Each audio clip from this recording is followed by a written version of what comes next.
கர்த்தருடைய பரிசுத்த நாமம் மகிமைப்படுவதாக.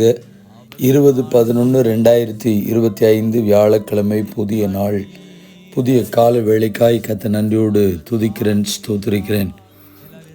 இந்த நாளுக்கான கர்த்தருடைய வார்த்தை 1 நாளாகமம் 13ஆம் அதிகாரம் 14ஆம் வசனம். கர்த்தர் ஓபேத் ஏதோமின் வீட்டையும் அவனுக்கு உண்டான எல்லாவற்றையும் ஆசீர்வதித்தார்.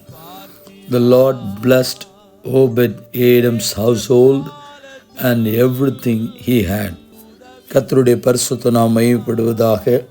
இந்த வார்த்தைகளை கர்த்தருடைய கரத்திலே ஒப்பு கொடுத்து சில நிமிடங்கள் தியானித்து நம்மையும் இந்த நாளையும் நாம் தேவ கரத்தில் ஒப்பு கொடுத்து ஜெபிப்போம். கர்த்தருடைய பரிசுத்த நாமம் மகிமைப்படுவதாக. நம்முடைய ஆண்டவர் நம்மையும் நம்முடைய வீட்டையும் குடும்பத்தையும் ஆசீர்வதிக்கிறவர். இந்த இடத்தில் நாம் பார்க்கும் பொழுது ஓபேத் ஏதோமின் வீட்டை ஆண்டவர் ஆசீர்வதிப்பதற்கு காரணம் அந்த வசனத்தில் சொல்லப்பட்டிருக்கிறது. தேவனுடைய பெட்டி ஓபேத் ஏதோமின் வீட்டிலே அவனிடத்தில் 3 மாதம் இருக்கையில் கர்த்தர் ஓபேத் ஏதோமின் வீட்டையும் அவனுக்கு உண்டான எல்லாவற்றையும் ஆசீர்வதித்தார். எந்தெந்த வீடுகளிலே தேவனுடைய உடன்படிக்கை பெட்டி வைக்கப்பட்டிருக்கிறதோ அத்தனை வீடுகளையும் கர்த்தர் நிச்சயமாய் ஆசீர்வதிப்பார்.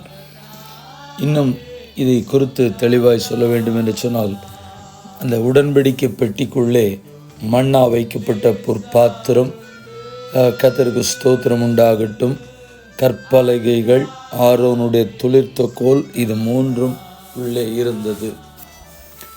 அந்த உடன்படிக்கை பெட்டி இருந்த பொழுது தேவன் அந்த இடத்துல எழுந்தருளி இருந்தார்.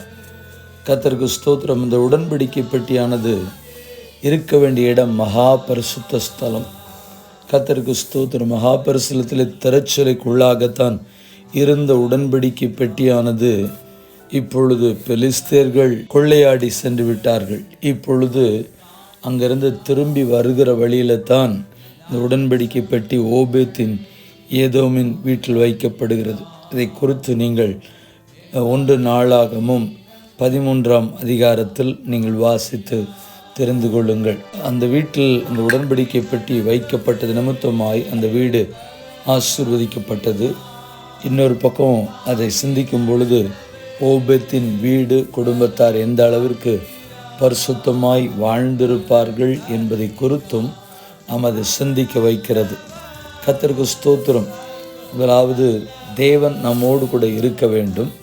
2வது கர்த்தருடைய ஆசீர்வாதம் நம்முடைய வாழ்க்கையில் தங்குவதற்கு ஏற்ற விதத்தில் நாமும் காணப்படும் பொழுது கர்த்தர் நம்மையும் நம்முடைய வீட்டையும் நமக்கு உண்டான எல்லாவற்றையும் ஆசீர்வதிப்பதற்கு அவர் நல்லவராய் இருக்கிறார். கர்த்தருக்கு ஸ்தோத்திரம் உண்டாகட்டும். தேவனுடைய பெட்டியானது ஓபேத் ஏதோமின் வீட்டிலே 3 மாதம் இருந்த பொழுது கர்த்தருக்கு ஸ்தோத்திரம். ஆண்டவர் ஓபேத் ஏதோமை மாத்திரம் ஆசீர்வதித்தார் என்று சொல்லவில்லை, அவனுக்கு உண்டான எல்லாவற்றையும். கர்த்தருக்கு தேவன் உங்களோடு கூட, உங்களுடைய குடும்பத்தோடு கூட, உங்கள் வீட்டாரோடு கூட இருப்பார் என்று சொன்னால் கர்த்தருக்கு ஸ்தோத்திரம். உங்களையும் உங்களுடைய குடும்பத்தையும் ஆசீர்வதிப்பார். கர்த்தருக்கு ஸ்தோத்திரம். எங்களை இப்பொழுது இருக்கிறதை பார்க்கிலும் 1000 மடங்கு ஆசீர்வதிப்பதற்கு தேவன் சுத்தமுடையவராயிருப்பார். கண்களை மூடி நாம் ஜெபிப்போம். பரிசுத்தமுள்ள நல்ல தேவனே, இந்த ஆசீர்வதிக்கப்பட்டதான புதிய நாள் காலை வேளைக்காக நன்றி செலுத்துகிறோம். கர்த்தருக்கு ஸ்தோத்திரம்.